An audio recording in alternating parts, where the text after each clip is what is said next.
Shalom sahabat cinta Alkitab, selamat bertemu kembali. Kita belajar kitab yang ke-13 dalam perjanjian lama, yaitu kitab 1 Tawari, agar kita bisa memahami seluruh Alkitab secara gambar besar. 1 Tawari. 1 Tawari, penulis kitab 1 Tawari tidak menyebutkan nama penulisnya. Tradisi mengatakan bahwa kitab 1 dan 2 Tawari ditulis oleh Nabi Ezra. Tanggal penulisan kitab 1 Tawari kemungkinan besar dituliskan dalam kurun waktu antara tahun 450 sampai 425 sebelum Masehi. Tujuan penulisan kitab 1 dan 2 Tawari meliputi informasi yang sebagian besar sama dengan 1 dan 2 Samuel dan 1 dan 2 Raja-Raja. Kitab 1 dan 2 Tawari lebih terfokus kepada aspek imam beserta pengaruh mereka. Kitab 1 Tawari dituliskan setelah kembalinya bangsa Israel dari pengasingan sebagai panduan untuk tata cara menyembah Allah. Sejarah yang tertulis di kitab ini terfokus kepada kerajaan selatan, suku Yudea, Benyamin, dan Lewi. Suku-suku ini rata-rata lebih setia kepada Allah.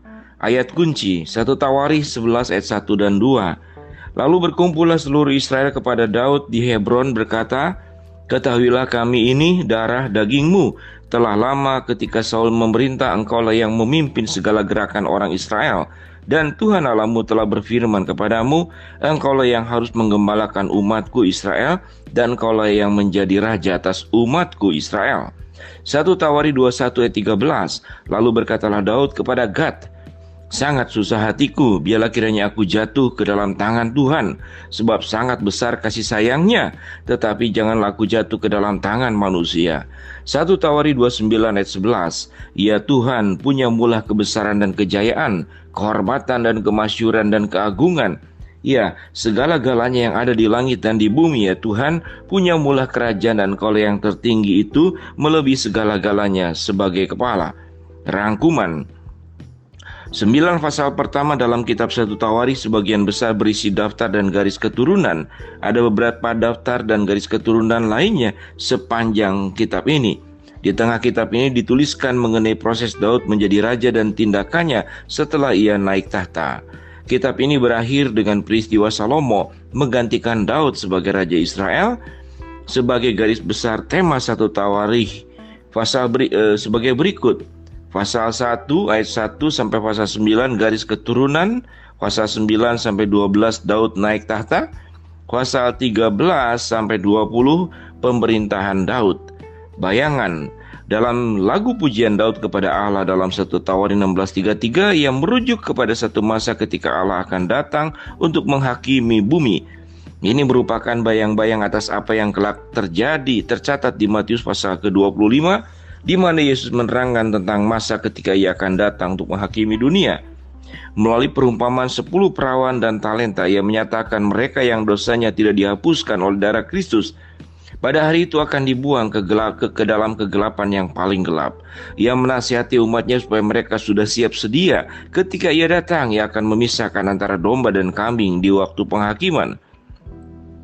Satu bagian dari perjanjian Daud yang diulangi Allah dalam pasal 17 terkait kedatangan Mesias yang akan terlahir sebagai keturunan Daud. Ayat 13-14 menggambarkan sang anak yang akan ditetapkan dalam kediaman Allah dan tahtanya akan ditetapkan selamanya. Ini sudah jelas mengacu kepada Yesus Kristus. Praktek. Garis keturunan yang kita temui dalam 1 Tawari mungkin kurang menarik bagi kita, tetapi catatan ini mengingatkan kita bahwa Allah mengenal setiap anak-anaknya secara pribadi sampai dengan jumlah rambut yang tumbuh di kepala mereka. Matius 10 ayat 30, kita pantas bersuka cita karena siapa diri kita dan apa yang telah kita lakukan diingat oleh Allah. Jika kita adalah milik Kristus, maka nama kita tetap tercatat dan selama-lamanya ada dalam kitab kehidupan anak domba. Wahyu 13 ayat 8. Allah setiap kepada umatnya dan menggenapi semua janjinya. Dalam kitab 1 Tawari kita melihat penggenapan janji Allah kepada Daud ketika dia diangkat menjadi raja. Kita yakin bahwa janjinya kepada kita akan digenapi pula. Ia menjanjikan berkat bagi mereka yang mengikutinya, yang datang kepada Kristus dalam pertobatan dan taat kepada firman-Nya. Ketaatan membawa berkat, ketidaktaatan membawa hukuman. kitab 1 Tawarikh, demikian pula kitab 1 dan 2 Samuel dan juga kitab 1 dan 2 Raja-Raja merupakan catatan mengenai pola dosa, pertobatan, pengampunan dan pemulihan bangsa Israel. Sama halnya dengan bangsa Israel, Allah juga bersabar dengan kita dan mengampuni dosa-dosa kita ketika kita datang kepadanya dalam pertobatan sejati.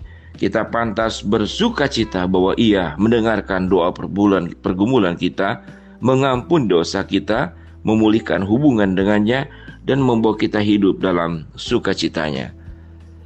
Sahabat cinta Alkitab, itulah kitab 1 Tawarikh yang menggambarkan perjalanan dari waktu ke waktu, bagaimana Tuhan menyatakan kebaikannya, firman-Nya, pertolongannya dari kitab ke kitab sampai pada akhirnya sampai kitab Wahyu yang kita akan selesaikan sebanyak 66 kitab.